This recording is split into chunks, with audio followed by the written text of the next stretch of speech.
She'd had such an awful day. She'd missed her alarm, which meant she'd been late for work. She'd forgotten certain documents she'd needed for a meeting.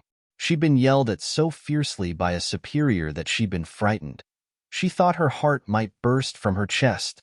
Even worse, she'd had to stay overtime to complete whatever it was her superior wanted. Stressed out, burnt out at last, she'd simply fled her workplace, stopping at her shabby apartment to doff her clothing and anything else that might make her appear civilized, flinging it away before outright fleeing to the human sector, the one place her people had forbidden her to go. Never go there, her elders had told her. The humans will make you their pet. You'll never want to leave. The Epernian sobbed even as she laughed, throwing herself through the cat flap built into the human's door. Her elders had lied. Humans didn't make you their pets. You became a human's pet, and the humans usually accepted you with open arms.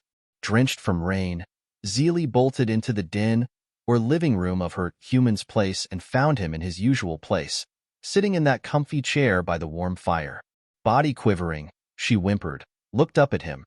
Then when he tapped his knee, she leaped up into his lap, placed her hand paws on his chest, and then she burst into tears. Translator off so no one could hear or understand her. As her human held her close and rocked her, poor Xeelee vented about her day, how everything had gone so wrong, until she couldn't talk anymore. Her human rocked and petted and stroked and soothed her. In his lap, wrapped up in his arms, red and white fur drying from the fire's warmth, Xeelee Navita wept, whimpered like a kit. God, she adored him so much. His hands, stroking her ears, roaming through her fluffy red and white fur, soothed away her stress. She felt her frantic heart slow and gradually synchronize with his as she began to drift off to sleep. Holding carefully to his charge, as Marcus Devon carefully extinguished the fire then locked up the house before bed, he kissed little Xeelee on the top of her head, drawing a trill from her. Making his way into his bedroom, he set Xeelee atop his bed, doffed his bathrobe for a nightshirt, and then settled into bed, pausing only to draw Xeelee to him.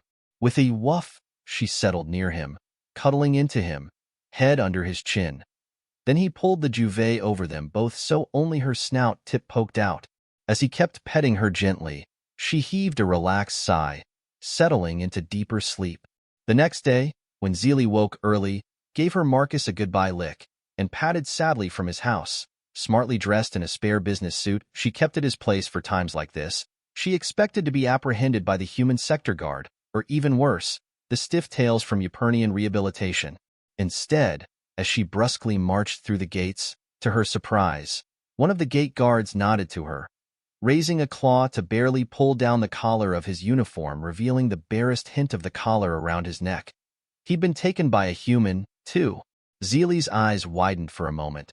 Then with a barely perceptible nod, a slight upturning of the lips and a toothless smile, as the gate guard glared at her then stomped his feet and returned to his duties, she merged with other Epernians as she made her way to her apartment to pick up her briefcase, this time checking to ensure she had the correct documents within. Being a menial in a company run by patriarchs, for her, work was the same as always. Endless meetings, orders coming in, products going out, management up her tail just because of one blasted mistake on a form typed up by some other menial employee. There were times when she wanted to bark so badly at her male superiors, times when she wanted to rip her head fur out in frustration, times when she sat on the toilet and cried her eyes out. Her human, only the thought of spending time with her human kept her going. At last, the day ended. Office tidy, she fled from her job, doffed her clothing at her apartment, then made her way to her human's house. To her surprise, Marcus was at the door and she went rigid, tail nearly flying off. She was wagging it so hard when she espied the leash in his hand. No sooner had he clipped it to her collar than they were going walkies, tiny joyous whimpers escaping her as she trotted proudly to heel beside him. To her delight, Marcus took her to a park in the human sector wherein she spied humans relaxing, picnicking, and playing with her people. Her eyes nearly popped from her head as she saw, there, children playing simple tag and race with Epernian kits, and there, a male Epernian with a human female. He was embracing her as she stroked down his back, soothingly. Over there, and here she blushed, a female like herself, with thick plush fur. On her back, eyes closed and tongue lolling as a human rubbed her chest and belly, her leg kicking in the air. Then confusion filled her, even as Marcus sat on a bench and started to pet and stroke her all over, because she saw fearsome warlike Canatians letting children ride on their backs, or with their heads in human laps as they were petted and soothed into bliss.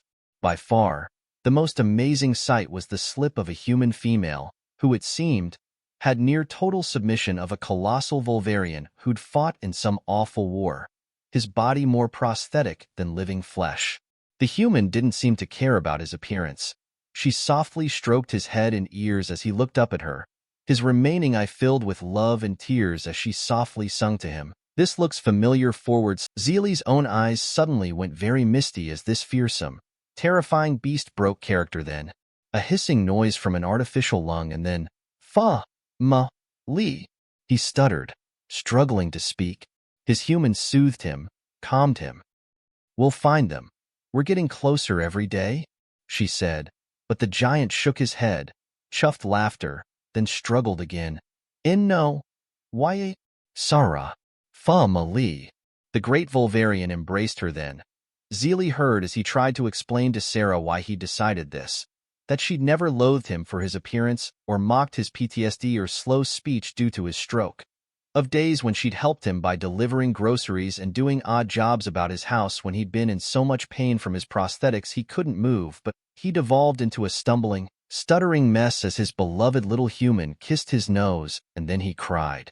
He hadn't needed to explain anything, because she already knew. That night, after their lovely evening at the park, Xeelee slipped home once Marcus was asleep. Calf in paw, she went to her computer. It was top of the line. It was top of the line about 10 years ago. Xeelee sighed, a bit despondent. It was nothing like her Marcus's super-powered machine, but she could still access the internet, so that's what she did. Wanting to put something to bed, as it were, she typed into the woeful search engine, "Ypurnians human pets," and then she thumped her head against her desk repeatedly as all was made clear.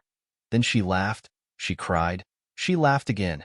Ypurnians and other aliens being the pets of humans was a best-kept secret, which meant, of course, that everyone knew about it. There was nothing bad about it, per se, but at the same time it was sort of frowned upon. If you were caught au naturel with a human in the human sector, then you would be quietly shuffled off to Ypurnian rehabilitation. Xeelee poked about and found that, at first, the place wasn't so bad. Playrooms, soft toys, breed mothers with teats full of milk. In that place you could de-stress, and it was a chance to be a kid again, at least for a little while. But soon, Xeelee's muzzle wrinkled in a frown. A new rehabilitation director had moved in, and then, as the humans would say, everything had gone straight to hell. Xeelee read and read and read, her expression turning grim even as her eyes widened with heightened fear. This can't be true, she thought, horrified, but the rumors, hearsay, and conspiracy theories were laid bare before her eyes.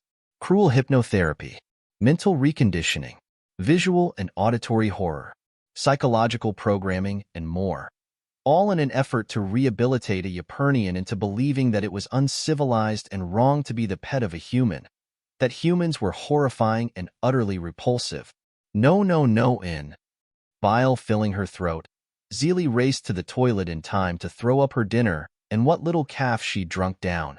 Hastily washing her mouth out, stress levels through the roof, she openly cried as she threw off her nightgown to be au naturel again, the way her Marcus had always seen her, racing from her apartment, as if rehabilitation officers were chasing her. She fled for her life back to the human sector. The guards in the know barely got the gates open before she ripped up the right street, near smashing the cat flap to pieces as she tore into her human's place and back to her Marcus. Panting, frantic, she raced into his bedroom and then, leaped into his bed, burying herself beneath the duvet, nuzzling, licking, snuffling, and then she howled as she burst into tears. Later, much later, after Marcus placed a drop of a very mild sedative on her tongue to help calm her, as her poor heart slowed and started to beat in time with his, and he encouraged her to breathe deeply, in through her nose, out through her mouth, Xeelee blinked muzzily and said, "Why, you know we're sapient, right?" And then horror gripped her guts as she realized she'd broken character. Despair became her world. Marcus would be furious. He would yell at her for lying to him, for pretending to be his pet. He would cast her away from his warm, loving home, away from his touch, from being petted, pampered, talked softly to and soothed, back into her world of sapience, constant work, horrible stress that took the lives of so many too young. He would. Marcus blinked. Yes, of course. All of humanity knows you're all sapient. And? So what? Now Xeelee was shocked. But if you know we're all intelligent like you, then why? Why do we go along with it when you want to escape and roleplay as our pets? Because, well, to be honest, from what I've seen of your society, you need the escape. And of course, it helps that we like petting animals and aliens that look like animals too. Marcus grinned and Xeelee laughed and laughed, until she was suddenly crying, bawling like a kit, sobbing into the nightshirt he wore, cathartic tears.